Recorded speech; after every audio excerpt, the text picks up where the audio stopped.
O sol queima minha pele, enquanto carrego minha filha febril nos braços.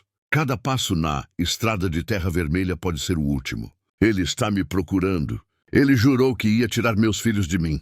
Tenho 3 anos e meio de vida pesando no meu braço direito e 6 anos de inocência perdida segurando minha mão esquerda. Não tenho água, não tenho dinheiro, não tenho esperança. Só tenho medo. E então eu vejo uma casa no fim da estrada. Bato na porta sem saber que aquele homem viúvo está prestes a mudar tudo. Antes de começar, deixa eu te contar que essa história vai mexer com você. É sobre uma mãe que perdeu tudo, mas nunca deixou de lutar pelos filhos. É sobre portas que se fecham e aquela única que se abre quando você mais precisa. É sobre coragem, desespero e a bondade inesperada de um estranho. Se você gosta de histórias reais que tocam o coração, você está no lugar certo. E já que você chegou até aqui, não esquece de se inscrever no nosso canal. A gente posta um vídeo novo todos os dias com histórias que vão te fazer refletir, emocionar e acreditar que ainda existe gente boa nesse mundo. Aperta no sininho para não perder nenhum relato. Se você gostou dessa história, deixa sua curtida para apoiar o canal. Isso ajuda demais o canal a crescer. E comenta aqui embaixo de qual país e cidade você está assistindo e que horas você costuma ver nossos vídeos. A gente adora saber quem está do outro lado da tela. Agora sim, vamos para a história da Ana Paula. Uma mulher que fugiu de casa sem nada além do amor pelos filhos e da esperança de sobreviver. O sol do meio-dia cai como chumbo derretido sobre minha cabeça. Não tem nuvem, não tem vento, não tem misericórdia nenhuma.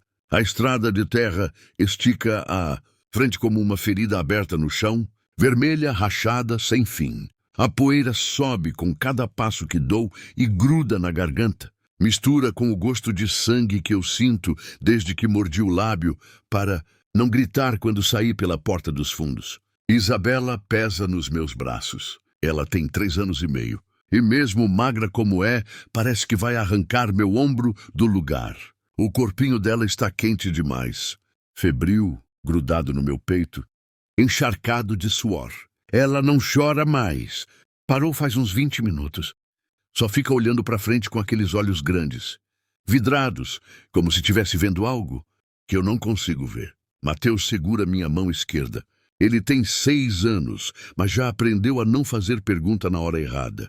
Os pezinhos descalços dele levantam nuvens de terra a cada passo. Eu tinha calçado os chinelos nele antes de sair, mas um se perdeu lá atrás.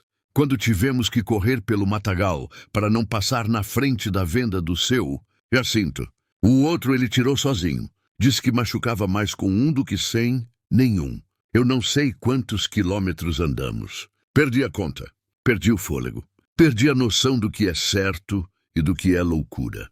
O que eu sei é que não posso parar, porque se eu parar, ele me alcança. Saí sem nada, sem uma muda de roupa, sem documento, sem dinheiro. Nem os 5 reais que eu tinha guardado dentro da lata de café eu consegui pegar. Saí com as crianças e com o medo, e o medo pesa mais que qualquer mala. Foi de manhã cedo, quando ele saiu para resolver uns assuntos na cidade. Ele disse que voltava antes do almoço, mas eu sabia que aquilo não era assunto comum. Era o dia que ele tinha marcado para me tirar as crianças de vez. Tinha me avisado na noite anterior com aquele sorriso torto, aquele jeito de quem já ganhou a guerra antes de começar a batalha. Amanhã você vai ver, Ana Paula. Amanhã eu volto com papel assinado. Juiz já está do meu lado. Você acha que alguém vai acreditar numa mulher que nem tem onde cair morta? Vou buscar meus filhos e você não vai nem poder encostar neles. Ele falou baixo, devagar, perto do meu ouvido, com aquele hálito de pinga velha. Depois riu e foi embora para o quarto como se tivesse acabado de me dar boa noite. Eu fiquei sentada na cozinha até o sol raiar. Não dormi, não consegui. Fiquei pensando em como um homem que quebrou meu nariz 2 vezes, que me trancou em casa, que bateu na minha cara na frente dos filhos, consegue convencer tanta gente de que eu é que sou o problema. Quando ele saiu, eu esperei 15 minutos. Depois peguei as crianças e saí pela porta de trás. Atravessei o quintal, pulei a cerca do galinheiro e entrei no mato. E agora estou aqui na estrada sob o sol, fugindo de um homem que tem nome, sobrenome, carteira assinada e lábia para convencer juiz, vizinho, policial e quem mais aparecer. E eu não tenho nada disso. Eu só tenho 2 filhos e um coração que bate tão forte que parece que vai estourar. A estrada não acaba nunca. Cada curva que a gente dobra, aparece outra igual. Cada subida que a gente vence, vem uma descida pior. Isabela começou a choramingar de novo. Um chorinho seco, sem lágrima, que dói mais do que se ela gritasse. Mãe, estou com sede. A voz dela sai fraca, rouca. Eu aperto ela mais contra mim e tento engolir a própria sede antes de responder. Já vai melhorar, meu amor. Já a gente acha água. Mentira, eu não sei se vamos achar. Não vi rio, não vi açude. Não vi torneira de beira de estrada. Vi só terra seca, capim queimado e cerca velha. Mateus não reclama, mas eu sinto a mãozinha dele afrouxando na minha. Ele está cansado, ele está com calor, ele está com medo e eu também. Um carro aparece na estrada, eu escuto o motor antes de ver. É um som rouco de caminhonete velha levantando poeira. Meu coração dispara. Eu paro no meio da estrada, sem saber se devo acenar, se devo correr, se devo me jogar no mato com as crianças. O carro vem devagar, devagar demais. Quando passa por nós, o motorista diminui mais ainda. É um homem de chapéu, rosto queimado de sol, olhar desconfiado. Ele olha para mim, olha para os meninos, olha para a estrada vazia nas nossas costas. Eu seguro firme em Mateus e não desvio o olhar. O homem balança a cabeça, não sei se é reprovação, pena ou indiferença, e acelera. A caminhonete levanta uma nuvem de poeira que nos engole inteiros. Eu fecho os olhos, viro o rosto, protejo Isabela. Quando abro de novo, o carro já é só um. Ponto vermelho, lá longe, e eu sei o que aquilo significa. Ele viu, ele vai comentar. E se alguém perguntar se viu uma mulher com 2 crianças na estrada, ele vai dizer que sim. Vai dizer a direção, vai dizer que a gente parecia perdida, e a notícia vai correr, porque em lugar pequeno notícia corre mais rápido que água morro abaixo. Amanhã vira tarde, o sol sobe, esquenta, queima, não tem sombra. As árvores são baixas, retorcidas, sem copa. O asfalto acabou faz tempo. Agora é só terra, batida, pedra solta e espinho dos 2 lados. Isabela para de reclamar. Ela encosta a cabecinha no meu ombro e fica quieta. Quieta demais. Eu balanço ela de leve. Isabela, Isabela, amor. Ela abre os olhos, olha para mim, sem foco. A boquinha está rachada, a pele quente. Mãe, a gente vai morrer aqui. A pergunta vem baixinho, mas corta fundo. Mais fundo que o sol, mais fundo que o cansaço, mais fundo que qualquer coisa. Eu paro de andar. Mateus levanta o rosto. Para mim, esperando a resposta, os olhos dele estão cheios de uma coisa que criança não devia ter. Medo verdadeiro. Eu agacho no chão com Isabela no colo e puxo o Mateus para perto. Abraço os 2 com força. Sinto o cheiro de suor, de poeira, de infância interrompida. A gente não vai morrer, eu digo. E minha voz sai firme, mesmo que eu não esteja sentindo firmeza nenhuma. A gente não vai morrer porque eu não vou deixar, entendeu?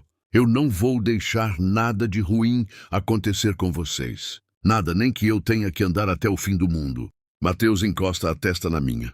Isabela fecha os olhos e a gente fica ali, os 3 no meio da estrada vazia, embaixo de um sol que não perdoa ninguém. Depois eu levanto, ajusto Isabela nos braços, pego a mão de Mateus e continuo andando. Porque parar não é opção. Parar significa ser alcançada. E eu não vou deixar aquele homem encostar a mão nos meus filhos nunca mais, nem que isso me custe tudo. A primeira casa que eu vejo parece uma miragem.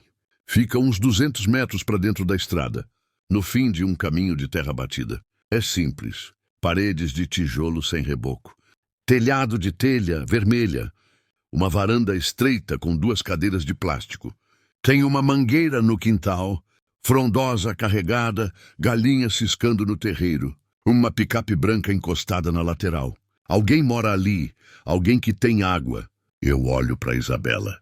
Os olhinhos dela estão fechados agora. A respiração curta, rápida demais. Mateus arrasta os pés, tropeça em pedra, não reclama mais de nada. Ele passou do limite do cansaço. Passou do limite da infância. Eu aperto os dentes e viro no caminho. O portão é de arame farpado, amarrado num mourão de madeira. Não tem campainha, não tem interfone. Eu empurro devagar e ele range alto, anunciando minha presença antes que eu possa pensar melhor. As galinhas param de ciscar e me olham. O cachorro, um vira-lata caramelo deitado debaixo da mangueira, levanta a cabeça, mas não late. Só observa com aquele jeito desconfiado de bicho que já viu gente demais passar. Eu subo os 3 degraus da varanda. Minha mão treme quando bato na porta. Silêncio. Bato de novo, mais forte. Escuto o movimento lá dentro, passos arrastados, uma voz de mulher rouca, irritada. Quem é? Por favor, senhora, eu preciso de ajuda. O silêncio volta mais longo, agora. Eu sinto o peso dele nos ombros, na nuca, no peito. A porta se abre só uma fresta.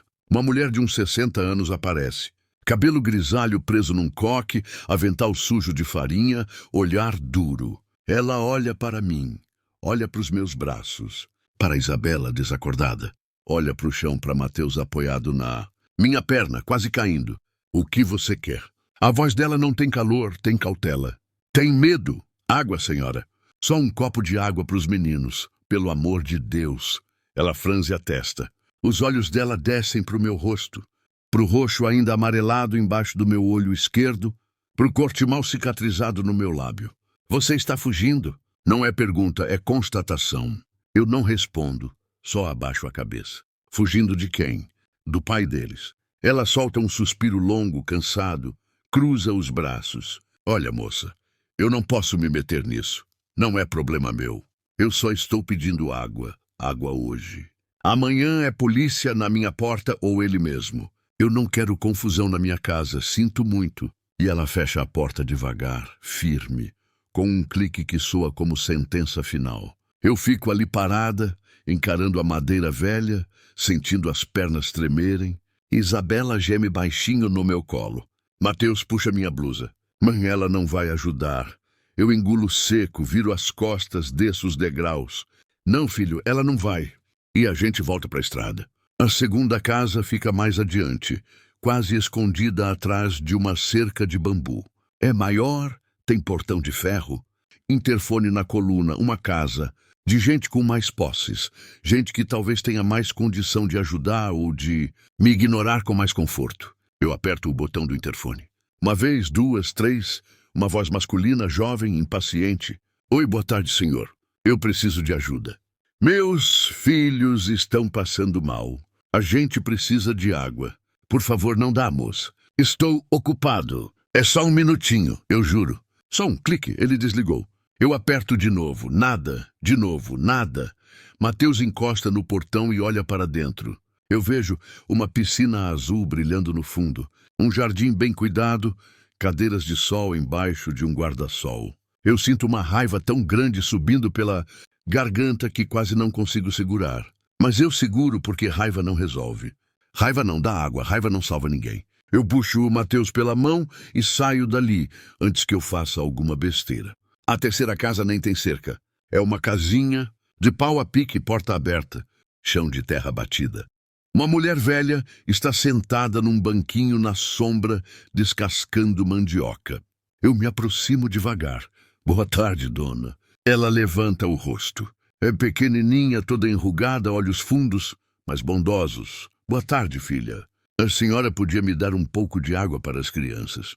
Ela olha para Isabela, para Mateus, larga a faca na bacia e se levanta devagar, apoiando nas costas. Pode esperar aqui. Ela entra na casa. Eu escuto barulho de caneca batendo, água caindo. Meu coração dispara de esperança. Ela volta com uma caneca esmaltada, cheia até a borda. Estende para mim. Dá para eles primeiro. Eu acordo Isabela de leve. Encosto a caneca nos lábios dela. Ela bebe devagar, com esforço. Depois ofereço para Mateus. Ele toma tudo num gole só. Obrigada, dona. Muito obrigada. A mulher assente, mas o rosto dela fica sério. Você está correndo, né? Eu não nego. Ele é ruim muito. Ela balança a cabeça, coça a testa com a mão suja de terra. Olha, filha, eu ia te oferecer para entrar. Descansar um pouco, mas meu genro mora aqui do lado e ele é amigo do delegado. Se ele te vir aqui, vai dar parte. Eu não posso arriscar. Eu entendo. Claro que eu entendo. Está bom, dona. Eu agradeço a água. Que Deus te proteja, viu? Você e essas crianças. Ela encosta a mão enrugada no rosto de Isabela, faz o sinal da cruz no ar e volta para o banquinho. Eu continuo andando, porque é isso que sobra, continuar. A tarde envelhece. O sol desce para o horizonte, mas continua quente e abafado. Não vem brisa, não vem alívio. Isabela voltou a gemer. Ela está ardendo em febre. Eu sinto o calor dela atravessando minha blusa, queimando minha pele. Mateus não aguenta mais andar. Ele tropeça, cai de joelhos na terra. Eu paro, abaixo com Isabela no colo, ajudo ele a levantar. Mateus, meu filho, aguenta mais um pouquinho. Só mais um pouquinho. Ele olha para mim com os olhos cheios de água. Mãe, eu não consigo mais. Consegue sim. Você é forte. Você é meu homenzinho, lembra? Ele balança a cabeça, mas não chora. Não tem mais força nem para isso. Eu o puxo pela mão. A gente continua. Cada passo é uma vitória. Cada metro é uma guerra. Então eu vejo lá na frente, onde a estrada faz uma curva. Suave para a direita, tem uma casa isolada.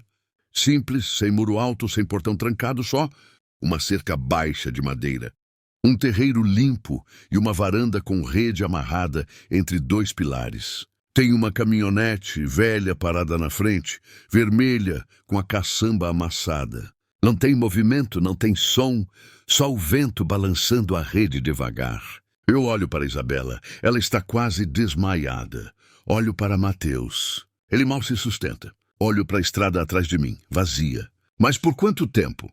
Eu respiro fundo e decido. Eu atravesso a cerca. Subo os degraus da varanda, bato na porta. Uma vez, duas, três. Silêncio.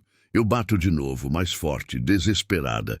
Por favor, alguém me ajuda. Passos pesados, lentos. A porta se abre e eu olho para cima.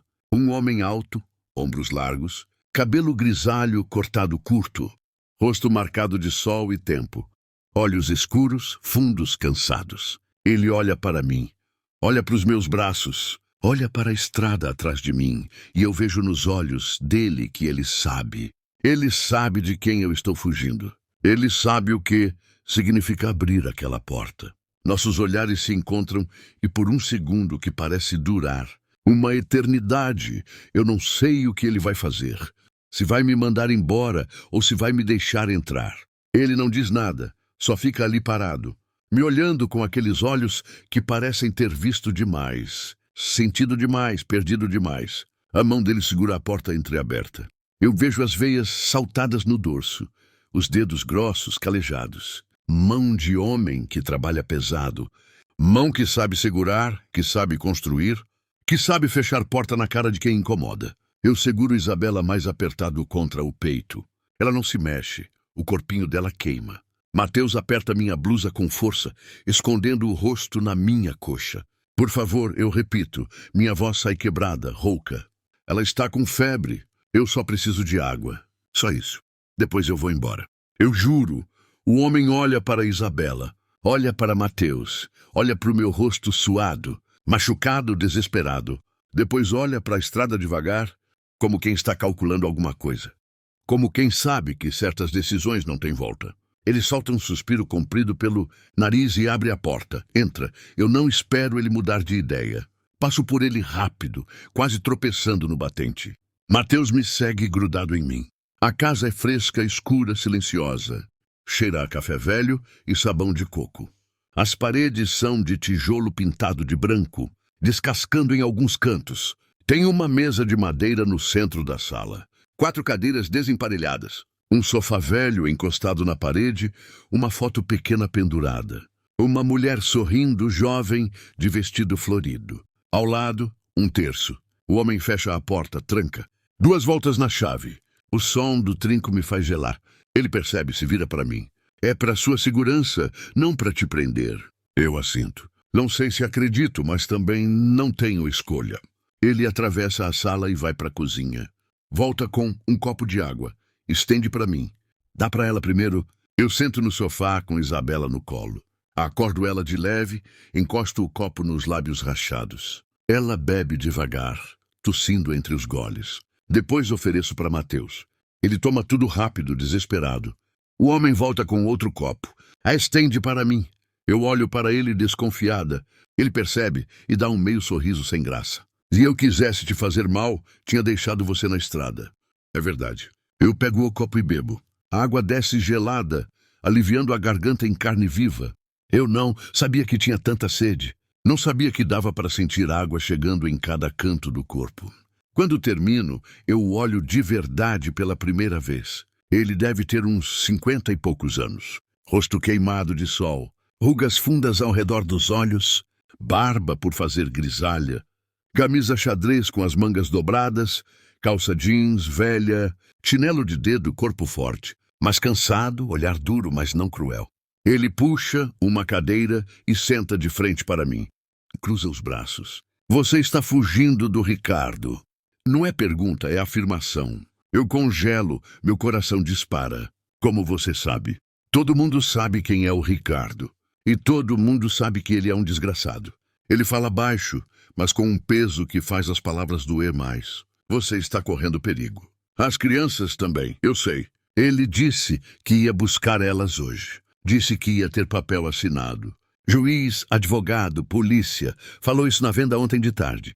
Bêbado, mas falou. Meu estômago vira, eu abaixo a cabeça. Ele mentiu pro juiz. Diz que eu sou louca, que eu bato nas crianças, que eu uso droga.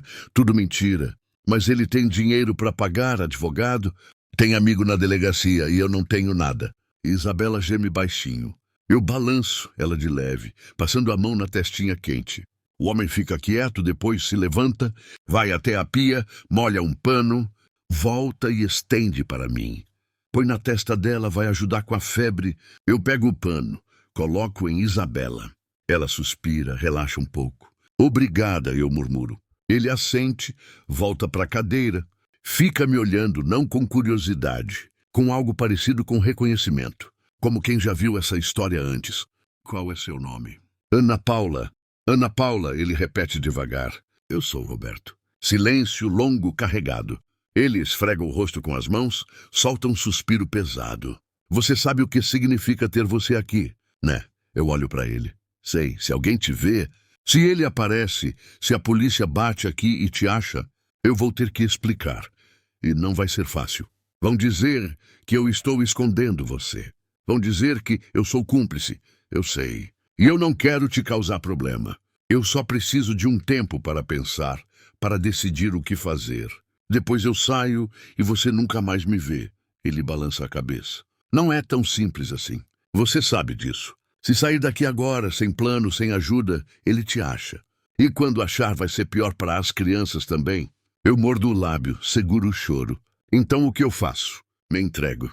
Deixo ele levar meus filhos. Não. A palavra sai firme, seca, decidida. Eu olho para ele surpresa. Ele se inclina para frente, apoiando os cotovelos nos joelhos. Eu já vi isso acontecer antes. Já vi mulher fugindo com criança no colo pedindo ajuda. E eu não fiz nada. Virei as costas. Achei que não era problema meu.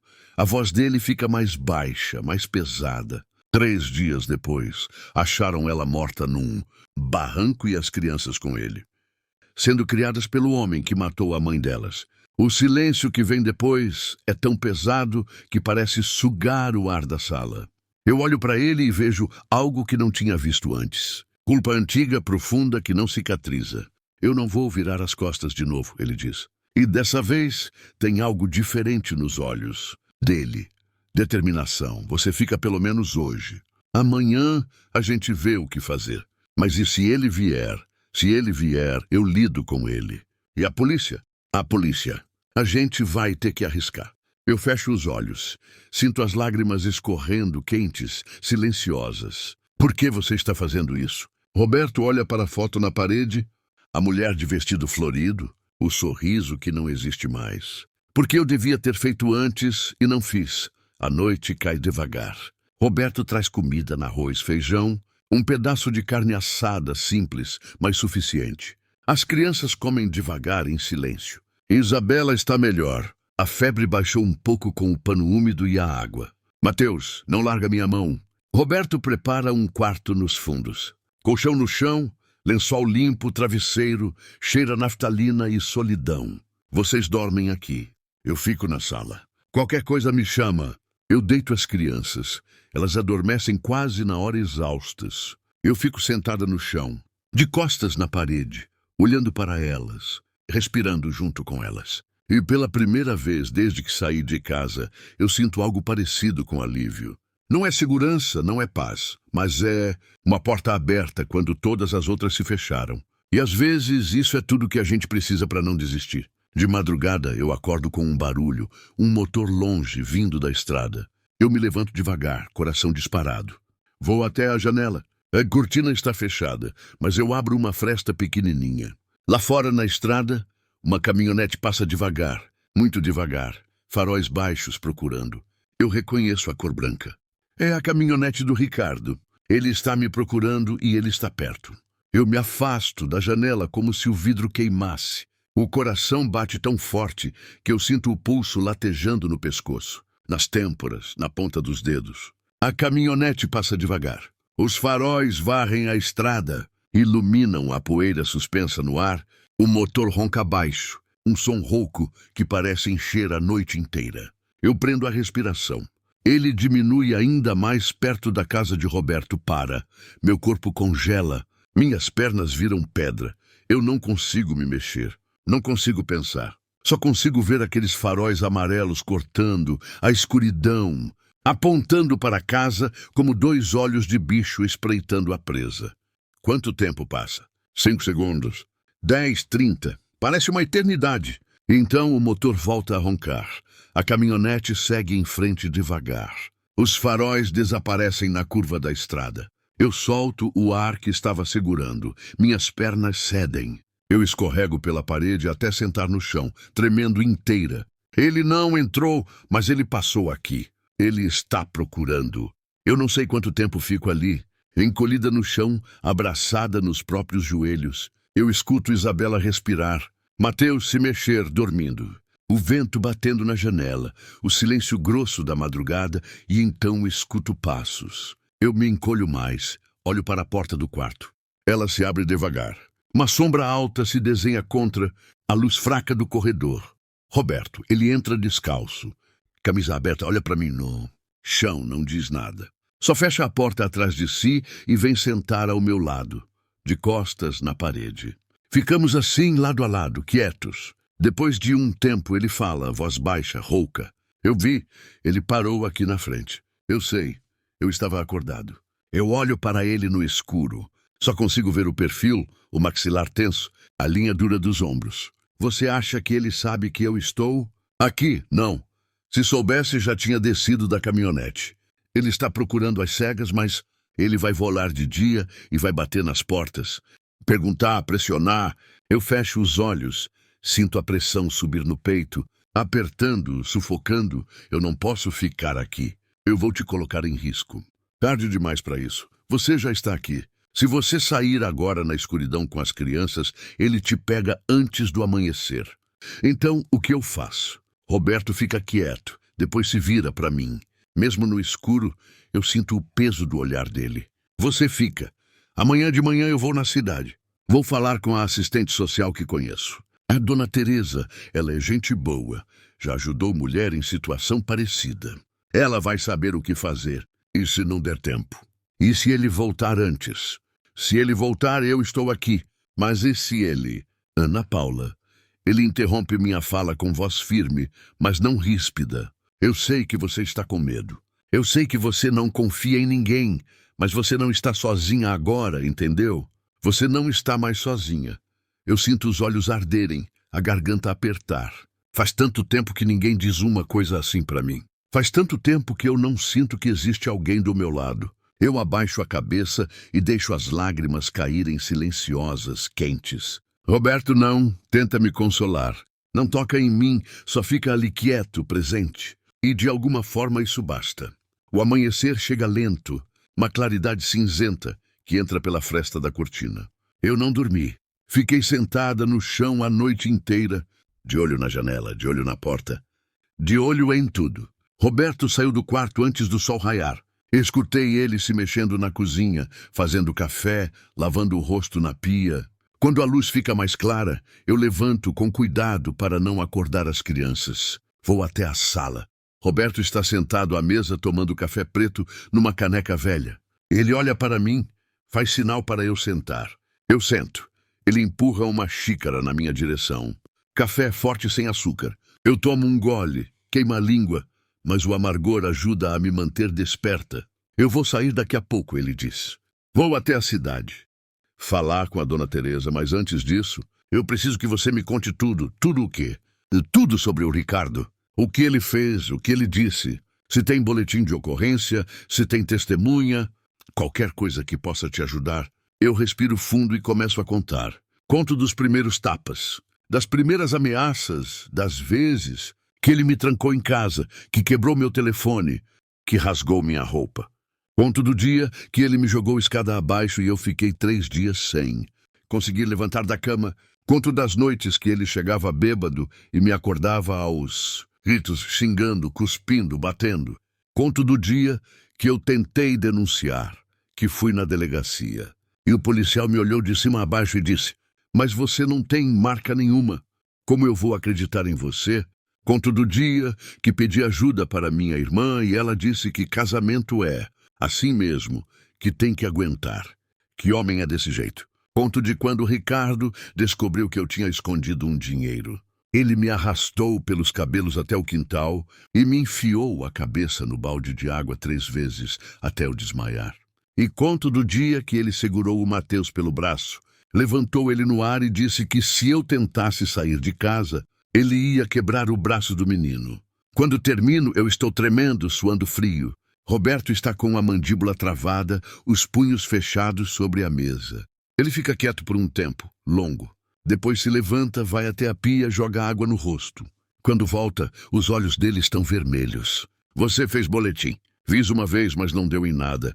Disseram que era palavra contra palavra. Tem testemunha? Ninguém quis se envolver. Todo mundo tem medo dele. Ele tem dinheiro, tem conhecimento, tem gente que deve favor para ele." Roberto respira fundo. A dona Teresa vai saber o que fazer. Ela conhece juiz, conhece promotora, conhece gente do conselho tutelar. Ela vai te ajudar. E enquanto isso, você fica aqui escondida, sem aparecer na janela, sem fazer barulho. Se alguém bater na porta, você e as crianças ficam no quarto dos fundos trancadas. Não importa quem seja, entendeu? Eu assinto. Ele pega as chaves da caminhonete, veste um boné velho. Eu volto antes do meio-dia. Se acontecer alguma coisa, se ele aparecer, você tranca tudo e não abre por nada, nem se ele ameaçar derrubar a porta. E se ele conseguir entrar? Roberto abre uma gaveta da estante, tira de dentro uma faca de cabo de madeira. Longa, pesada, amolada, coloca em cima da mesa na minha frente. Se ele conseguir entrar, você usa isso não para matar, mas para defender você e seus filhos, entendeu? Eu olho para a faca, depois olho para ele e eu entendo que esse homem não está brincando, que ele não vai deixar nada acontecer comigo, mesmo que isso custe tudo para ele. Roberto sai.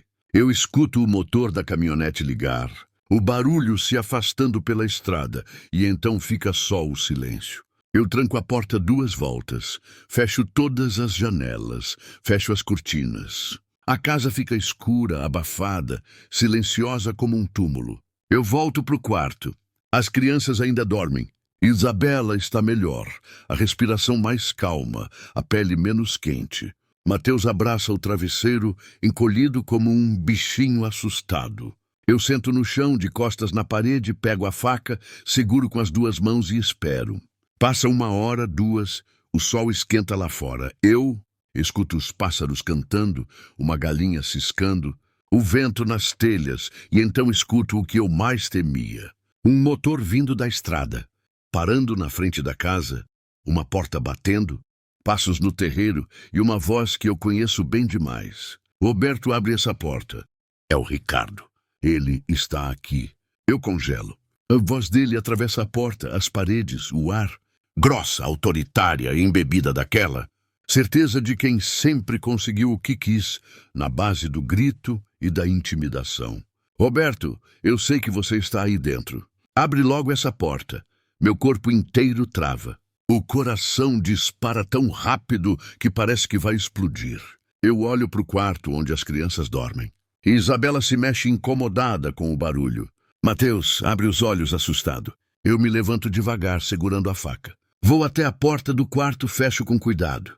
Me abaixo na frente de Mateus e coloco o dedo nos lábios. Não faz barulho. Está bom. Não importa o que você ouvir lá fora. Você fica quietinho aqui com sua irmã. Quietinho, entendeu? Ele assente, os olhos arregalados de medo. Eu beijo a testa dele rápido e saio do quarto. Do lado de fora, Ricardo bate na porta. 3 socos pesados que fazem a madeira tremer. Roberto, eu não vou perguntar de novo. Abri essa desgraça. Eu me encosto na parede da sala tremendo. Seguro a faca com tanta força que meus dedos doem. Olho para a fechadura. 2 voltas trancada. Mas será que segura? Ricardo chuta a porta uma vez, 2. O barulho ecoa pela casa inteira. Eu sei que a vagabunda está aí dentro. Eu sei. Abre logo, ou eu derrubo essa porta na porrada. Eu fecho os olhos. Respiro fundo, tento pensar. Roberto disse para não abrir, disse para ficar quieta. Mas e se ele derrubar a porta? E se ele entrar? Eu olho para a faca na minha mão. É grande, pesada, afiada. Mas será que eu consigo? Será que eu tenho coragem de enfiar isso nele se for preciso? Ricardo para de chutar. Fica quieto, quieto demais. Então eu escuto a voz dele mais baixa, mais perigosa. Ana Paula, eu sei que você está me ouvindo. Eu sei que você está aí e eu vim buscar o que é meu. Meus filhos.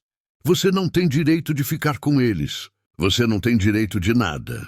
Minha garganta aperta. Eu mordo o lábio com força para não responder, para não gritar, para não chorar.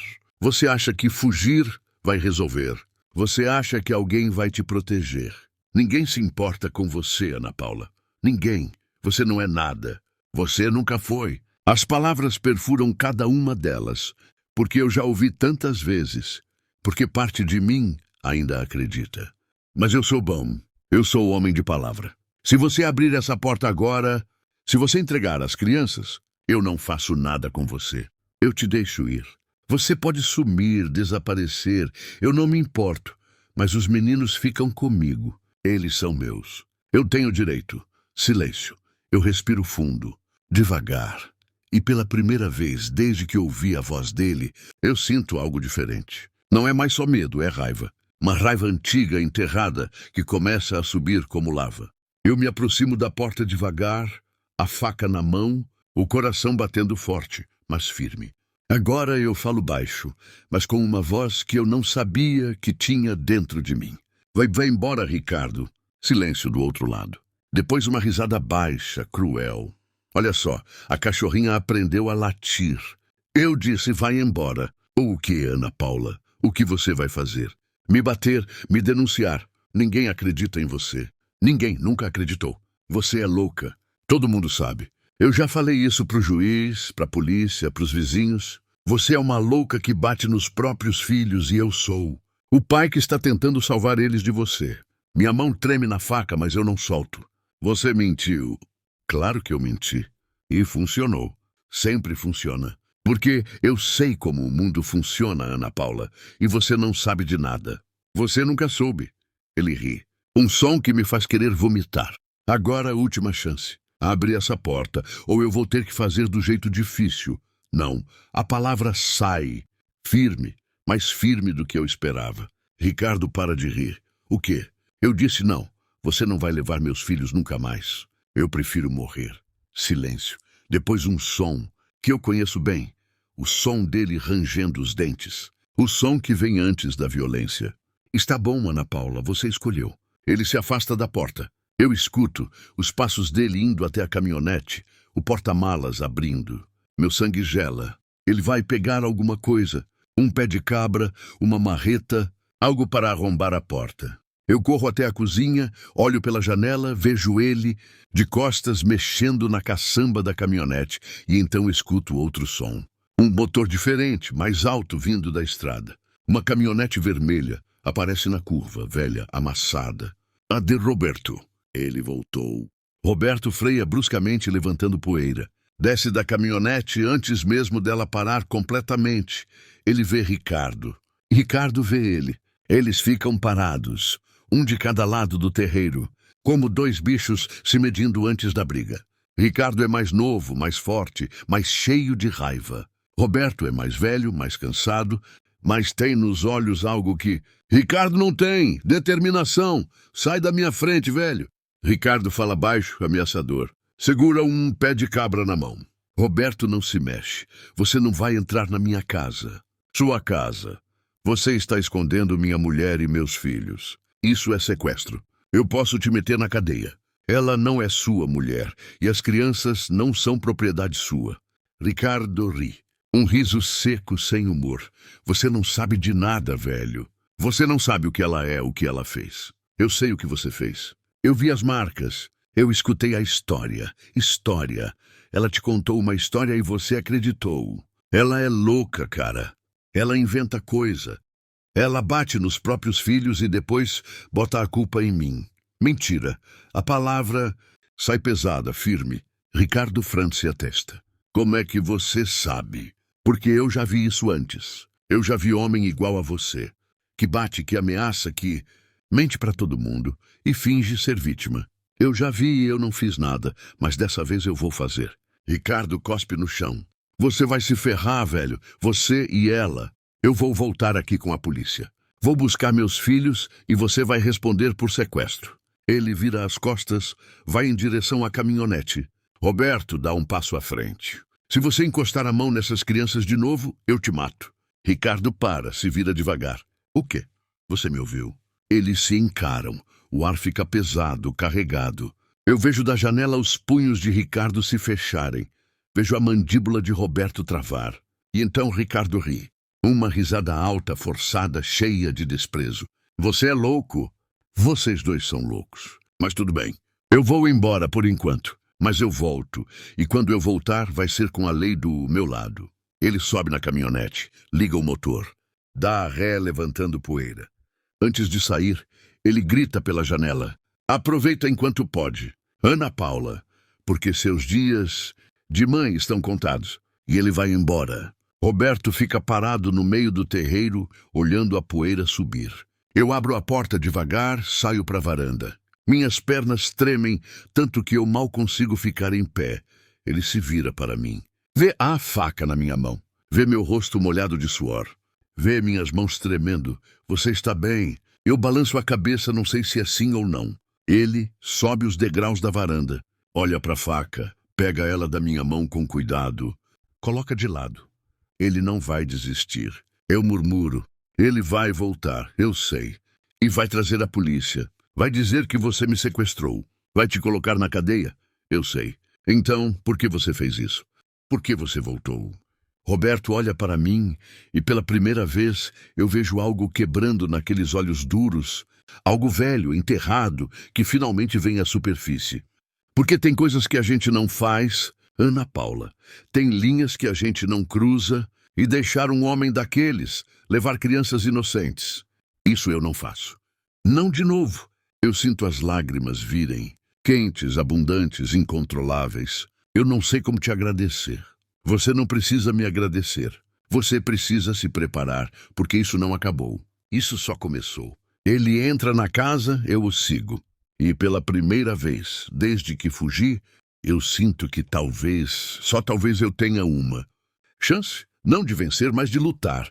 E às vezes lutar já é o suficiente. Roberto fecha a porta, tranca, vai até a cozinha, enche um copo de água, bebe de um gole só. Eu fico parada na sala, ainda tremendo, ainda processando o que acabou de acontecer. Ele se vira para mim. Eu falei com a dona Teresa.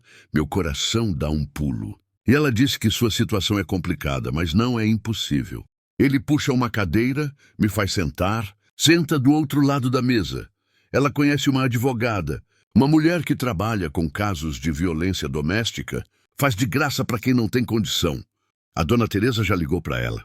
Ela quer te ver hoje mesmo, hoje, antes que o Ricardo volte com a polícia.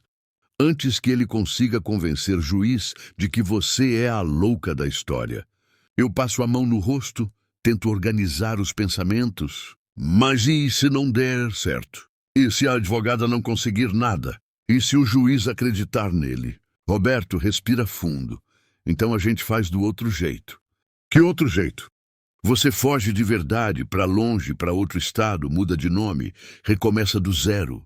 Eu olho para ele assustada, mas isso é ilegal. Eu não posso simplesmente sumir com as crianças. Pode, se a alternativa for elas crescerem com um homem violento. Pode se for a única forma de manter elas vivas. Ele se inclina para frente. Ana Paula, escuta, eu sei que é difícil. Eu sei que você tem medo, mas você tem que escolher.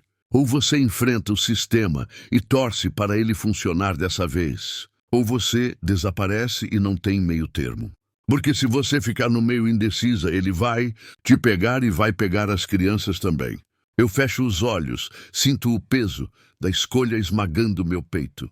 Enfrentar significa confiar em gente que nunca confiou em mim. Significa entrar numa sala, contar minha história de novo e rezar para que dessa vez alguém acredite. Significa arriscar tudo numa aposta que pode dar errado. Fugir significa abandonar tudo. Significa viver escondida para o resto da vida. Significa tirar das crianças qualquer chance de infância, normal, de escola, de amigos, de futuro previsível. As duas opções são ruins, mas uma delas, pelo menos, me deixa perto dos meus filhos. Eu abro os olhos. Eu vou enfrentar. Roberto assente devagar, como se estivesse esperando essa resposta, mas ainda assim ficado aliviado ao ouvir. Então vamos agora antes que ele volte. Eu entro no quarto. As crianças estão acordadas, sentadas no colchão, abraçadas. Mateus segura Isabela no colo, protegendo ela como um irmão mais velho faz quando não tem mais ninguém. Eu me ajoelho na frente deles. A gente vai sair agora, está bom. Vai ser rápido. Vocês vão comigo e com o seu Roberto. A gente vai numa cidade falar com umas pessoas que vão ajudar a gente. Mateus olha para mim com aqueles olhos fundos, velhos, demais para a idade dele. O pai vai achar a gente. Eu seguro o rosto dele com as duas mãos. Não enquanto eu estiver viva, meu filho. Não enquanto eu estiver viva. Ele assente. Isabela encosta a cabecinha no meu peito. Eu abraço os dois com força. Cheiro o cabelo deles. Sinto o calor dos corpinhos, pequenos, frágeis, confiando em mim mesmo, quando eu mesma não confio. Vamos, eu digo, e a gente vai. A viagem até a cidade leva 40 minutos. Eu fico no banco de trás com as crianças. Roberto dirige em silêncio, concentrado, olhando pelo retrovisor de vez em quando, checando se alguém nos segue. A estrada é a mesma que eu andei ontem. Mas hoje parece diferente, menos ameaçadora, menos infinita, porque hoje eu não estou sozinha. Hoje tem alguém dirigindo. Hoje tem um plano. Eu olho pela janela, vejo as casas, as cercas, os currais, vejo mulheres estendendo roupa, homens consertando o trator, crianças brincando no terreiro. Vida normal, vida que eu quero ter um dia. A cidade é pequena, ruas de paralelepípedo, praça com coreto velho. Igreja de porta aberta. Roberto estaciona na frente de um prédio baixo de 2 andares com uma placa desbotada. Assistência social. Dona Teresa nos espera na porta. É uma mulher baixinha, de cabelo curto, grisalho, óculos de grau grosso, sorriso cansado, mas acolhedor. Quando ela me vê, abre os braços. Você deve ser a Ana Paula. Eu assinto. Ela me abraça, um abraço de mãe, de quem já viu história demais, de quem não julga. Vem, a doutora Fernanda está te esperando. A sala é pequena, mesa de madeira velha, 2 cadeiras, um ventilador de teto que range. A doutora Fernanda é uma mulher de uns 50 anos, cabelo preso num rabo de cavalo, camisa social azul clara, olhos atentos. Ela me oferece uma cadeira. Eu sento. Roberto fica na porta com as crianças. Ana Paula, eu sou a Fernanda, advogada. Trabalho com casos de violência doméstica há 20 anos. A dona Teresa me contou um pouco da sua situação, mas eu preciso que você me conte do começo. Com detalhes, sem omitir nada. Por mais difícil que seja, você consegue fazer isso. Eu olho para ela, vejo sinceridade, vejo cansaço também, mas vejo algo mais importante. Vejo alguém que acredita. Eu consigo. E eu conto tudo de novo, desde o começo. Conto dos primeiros tapas, das primeiras ameaças, das noites de terror, dos dias trancada em casa, das vezes que pedi ajuda e ninguém me ouviu. Conto do boletim de ocorrência que não deu em nada, do policial que riu da minha cara, da minha irmã que me virou as costas. Conto de ontem, da fuga, das horas andando no sol, das portas que se fecharam e conto do homem que abriu a dele. Quando termino, a doutora Fernanda fica quieta, anotando, pensando. Depois levanta os olhos para mim. Você tem provas. Tenho o boletim e tenho as marcas. Algumas ainda estão visíveis, testemunhas, não sei. As pessoas têm medo dele. Ela tamborilar os dedos na mesa pensativa. O Ricardo tem advogado. Tem um bom pago. Ele entrou com um pedido de guarda. Ele disse que sim. Ela senta grave. Então, a situação é a seguinte. Ele vai tentar pintar você como mãe negligente, louca, violenta. Vai usar tudo contra você. O fato de você ter fugido, o fato de você não ter dinheiro, o fato de você não ter onde morar, tudo isso vai ser usado para tirar as crianças de você. Meu estômago vira. Eu sabia, mas ouvir em voz alta dói do mesmo jeito. Mas ela continua. Nós temos algo a nosso favor. Nós temos a verdade. E se a gente conseguir provar com laudo médico, com depoimento de testemunhas, com histórico de violência, que ele é um agressor, a gente vira o jogo. E você acha que consegue? Ela olha nos meus olhos. Eu não prometo vitória. Ana Paula, eu nunca prometo, porque o sistema é falho e, às vezes, a justiça não chega. Mas eu prometo que vou lutar com tudo que eu tenho e que você não vai estar sozinha nessa luta. Pela primeira vez em muito tempo, eu sinto algo parecido com esperança. Nós saímos do prédio 2 horas depois, com papéis assinados, com pedido de medida protetiva encaminhado, com exame de corpo de delito marcado para amanhã cedo. Doutora Fernanda disse que vai conseguir uma ordem judicial de proteção até o fim da semana. Disse que vai entrar com processo de guarda definitiva. Disse que vai fazer o Ricardo responder por tudo que fez. Não é garantia, mas é uma chance. E às vezes uma chance é tudo que a gente precisa. Quando voltamos para a casa de Roberto, o sol já está descendo. A luz fica dourada, suave, quente. As sombras ficam longas. Eu sento na varanda com as crianças. Isabela brinca com uma boneca velha que Roberto achou num baú. Mateus desenha na terra com um graveto. Roberto sai com 2 copos de suco. Me oferece um. Senta na cadeira ao lado, ficamos quietos, só olhando o pôr do sol. Depois de um tempo ele fala, você vai ficar aqui até as coisas se resolverem. Não é pedido, é ordem. Eu olho para ele. Roberto, eu não posso. Pode sim. E vai, porque eu não vou deixar você voltar para a rua. Não vou deixar essas crianças passarem por isso de novo. Ele vira o rosto para mim. Eu já falhei uma vez. Ana Paula, eu não vou falhar de novo. Eu sinto os olhos arderem. Por que você está fazendo isso? Por que você se importa tanto? Ele olha para a foto na parede da sala.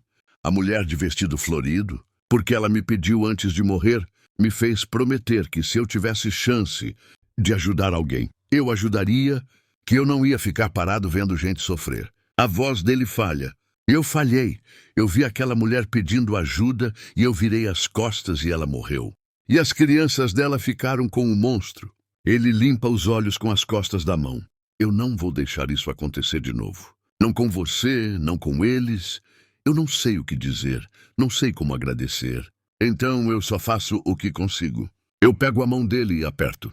E a gente fica assim de mãos dadas, vendo o sol descer atrás das montanhas. 3 meses depois, a medida protetiva saiu. O Ricardo foi proibido de se aproximar de mim e das crianças. Foi indiciado por violência doméstica e ameaça. Perdeu a guarda provisória. O processo ainda está correndo. Vai demorar. Vai ser difícil. Mas a doutora Fernanda disse que a gente tem boas chances. Eu consegui um emprego na cidade numa padaria. Acordo cedo, trabalho duro, volto cansada. Mas é dinheiro honesto, é dignidade. As crianças começaram a frequentar a escolinha do povoado. Mateus já está lendo. Isabela fez amiguinhas. E eu continuo morando na casa de Roberto. Ele diz que é temporário, mas já faz 3 meses e ele não fala mais em eu sair. Eu ajudo na casa, cozinho limpo, cuido do quintal. E aos poucos a casa que era só dele vai virando nossa. Não é amor ainda não.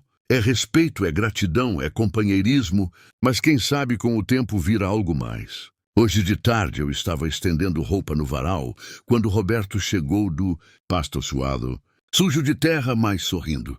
Ana Paula, vem ver uma coisa. Eu fui, ele me levou até o fundo do terreno, onde tinha um pedaço de terra vazio. Estava pensando, a gente podia fazer uma horta aqui, você, eu e as crianças. Plantar alface, tomate, coentro, o que você achar melhor. Eu olhei para a terra, para ele, para o céu azul. E pela primeira vez em muito, muito tempo, eu sorri. Um sorriso verdadeiro de quem está viva, de quem está recomeçando. Eu adoraria. Às vezes de noite, quando as crianças já estão dormindo e a casa está quieta, eu saio na varanda e olho para o céu. Penso em tudo que passei, em tudo que perdi, em tudo que ainda tenho que enfrentar. Mas também penso em tudo que ganhei. Uma casa, um teto, um homem bom que me ajudou quando ninguém mais quis. E eu penso que a vida é isso, uma estrada longa de terra vermelha que queima os pés e cansa a alma. Mas de vez em quando, no meio do caminho, aparece uma porta aberta e alguém que diz, entra. E às vezes isso basta, às vezes isso salva. Fim. Epílogo. 6 meses depois, a sentença saiu. Ricardo foi condenado a 3 anos de prisão por violência doméstica, ameaça e tentativa de sequestro. Perdeu a guarda definitiva das crianças. Ana Paula ganhou. Não foi fácil, não foi rápido, mas foi justo. Hoje ela mora oficialmente na casa de Roberto. As crianças o chamam de tio. Ele ensina Mateus a pescar. Isabela senta no colo dele para ouvir história. E aos poucos, aquela casa que era só de um homem, viúvo e solitário, vai virando o lar de uma família ferida, mas viva, uma família que sabe o peso da luta, mas também a doçura da vitória.